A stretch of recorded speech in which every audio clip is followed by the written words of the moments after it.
केदारनाथ से आगे है अमरनाथ और उससे आगे है कैलाश पर्वत। कैलाश पर्वत शिवजी का मुख्य समाधिस्थ होने का स्थान है, तो केदारनाथ विश्राम भवन, हिमालय का कण कण शिव शंकर का स्थान है। बाबा अमरनाथ को आजकल स्थानीय मुस्लिम लोगों के प्रभाव के कारण बर्फानी बाबा कहा जाता है, जो कि अनुचित है। उन्हें बर्फानी बाबा इसलिए कहा जाता है कि उनके स्थान पर प्राकृतिक रूप से बर्फ का शिवलिंग निर्मित होता है। शिवलिंग का निर्मित होना समझ में आता है, लेकिन इस पवित्र गुफा में हिम शिवलिंग के साथ ही एक गणेश पीठ व एक पार्वती पीठ भी हिम से प्राकृतिक रूप में निर्मित होता है। पार्वती पीठ ही शक्तिपीठ स्थल है। यहां माता सती के कंठ का निपात हुआ था। पार्वती पीठ 51 शक्तिपीठों में से एक है। यहां माता के अंग तथा अंगभूषण की पूजा होती है।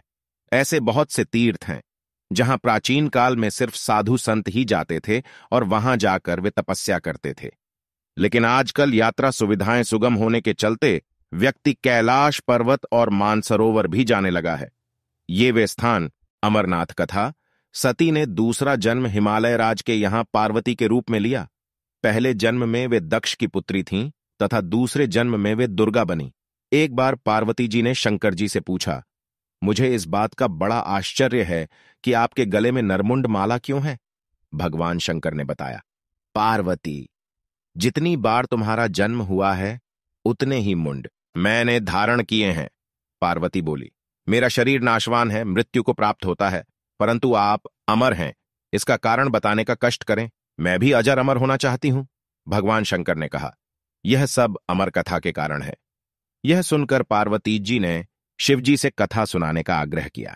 बहुत वर्षों तक भगवान शंकर ने इसे टालने का प्रयास किया, लेकिन जब पार्वती की जिज्ञासा बढ़ गई तब उन्हें लगा कि अब कथा सुना देना चाहिए। अब सवाल यह था कि अमर कथा सुनाते वक्त कोई अन्य जीव इस कथा को न सुने। इसीलिए भगवान शंकर 5 तत्वों पृथ्वी, जल, वायु, आकाश और अग्नि का परित्याग करके इन पर्वतमालाओं में पहुंच गए और अमरनाथ गुफा में भगवती पार्वती जी को अमर कथा सुनाने लगे। अमरनाथ गुफा की ओर जाते हुए वे सर्वप्रथम पहलगाम पहुंचे, जहां उन्होंने अपने नंदी बैल का परित्याग किया। तत्पश्चात चंदनवाड़ी में उन्होंने अपनी जटा केशों से चंद्रमा को मुक्त किया। शेषनाग नामक झील पर पहुंचकर उन्होंने अपने गले से सर्पों को भी उतार दिया। प्रिय पुत्र श्री गणेश जी को भी उन्होंने महागुनस पर्वत पर छोड़ देने का निश्चय किया। फिर पंचतरणी पहुंचकर शिवजी ने 5 तत्वों का परित्याग किया। सब कुछ छोड़कर अंत में भगवान शिव ने इस अमरनाथ गुफा में प्रवेश किया और पार्वती जी को अमर कथा सुनाने लगे। जब भगवान शंकर इस अमृत ज्ञान को भगवती पार्वती को सुना रहे थे तो वहां एक शुक, हरा कठफोड़वा या हरी कंठी वाला तोता का बच्चा भी यह ज्ञान सुन रहा था। पार्वती कथा सुनने के बीच बीच में हुंकारा भरती थी। पार्वती जी को कथा सुनते सुनते नींद आ गई और उनकी जगह पर वहां बैठे एक शुक ने हुंकारी भरना प्रारंभ कर दिया। जब भगवान शिव को यह बात पता चली तब वे शुक को मारने के लिए दौड़े और उसके पीछे अपना त्रिशूल छोड़ा। शुक जान बचाने के लिए तीनों लोकों में भागता रहा। भागते भागते वह व्यास जी के आश्रम में आया और सूक्ष्म रूप बनाकर उनकी पत्नी वटिका के मुख में घुस गया। वह उनके गर्भ में रह गया। ऐसा कहा जाता है कि ये 12 वर्ष तक गर्भ के बाहर ही नहीं निकले। जब भगवान श्री कृष्ण ने स्वयं आकर इन्हें आश्वासन दिया कि बाहर निकलने पर तुम्हारे ऊपर माया का प्रभाव नहीं पड़ेगा, तभी ये गर्भ से बाहर निकले और व्यास जी के पुत्र कहलाए। गर्भ में ही इन्हें वेद, उपनिषद, दर्शन और पुराण आदि का सम्यक ज्ञान हो गया था। जन्मते ही श्री कृष्ण और अपने माता पिता को प्रणाम करके इन्होंने तपस्या के लिए जंगल की राह ली। यही जगत में सुखदेव मुनि के नाम से प्रसिद्ध हुए। पवित्र युगल कबूतर श्री अमरनाथ की यात्रा के साथ ही कबूतरों की कथा भी जुड़ी हुई है। इस कथा के अनुसार एक समय महादेव संध्या के समय नृत्य कर रहे थे कि भगवान शिव के गण आपस में ईर्ष्या के कारण कुरु शब्द करने लगे। महादेव ने उनको श्राप दे दिया कि तुम दीर्घकाल तक यह शब्द कुरु करते रहो। तदुपरांत वे रुद्ररूपी गण उसी समय कबूतर हो गए और वहीं उनका स्थायी निवास हो गया। माना जाता है कि यात्रा के दौरान पावन अमरनाथ गुफा में इन्हीं दोनों कबूतरों के भी दर्शन होते हैं। यह आश्चर्य ही है कि जहां ऑक्सीजन की मात्रा नहीं के बराबर है और जहां दूर दूर तक खाने पीने का कोई साधन नहीं है, वहां ये कबूतर किस तरह रहते होंगे। यहां कबूतरों के दर्शन करना शिव और पार्वती के दर्शन करना माना जाता है। गुफा में हिमलिंग स्थापित होने की कथा पार्वती जी भगवान सदाशिव से कहती हैं, प्रभो, मैं अमरेश महादेव की कथा सुनना चाहती हूं। मैं यह भी जानना चाहती हूं कि महादेव गुफा में स्थित होकर अमरेश क्यों और कैसे कहलाए।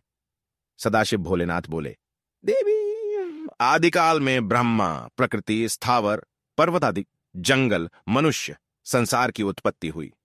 इस क्रमानुसार देवता, अरष्य, पितर, गंधर्व, राक्षस, सर्प, यक्ष, भूतगण, कूष्मांड, भैरव, गीदड़, दानव आदि की उत्पत्ति हुई। इस तरह नए प्रकार के भूतों की सृष्टि हुई, परंतु इंद्रादि देवता सहित सभी मृत्यु के वश में थे। इसके बाद भगवान भोलेनाथ ने कहा कि मृत्यु से भयभीत देवता उनके पास आए। सभी देवताओं ने उनकी स्तुति की और कहा कि हमें मृत्यु बाधा करती है, आप कोई ऐसा उपाय बतलाएं जिससे मृत्यु हमें बाधा न करे। मैं आप लोगों की मृत्यु के भय से रक्षा करूंगा।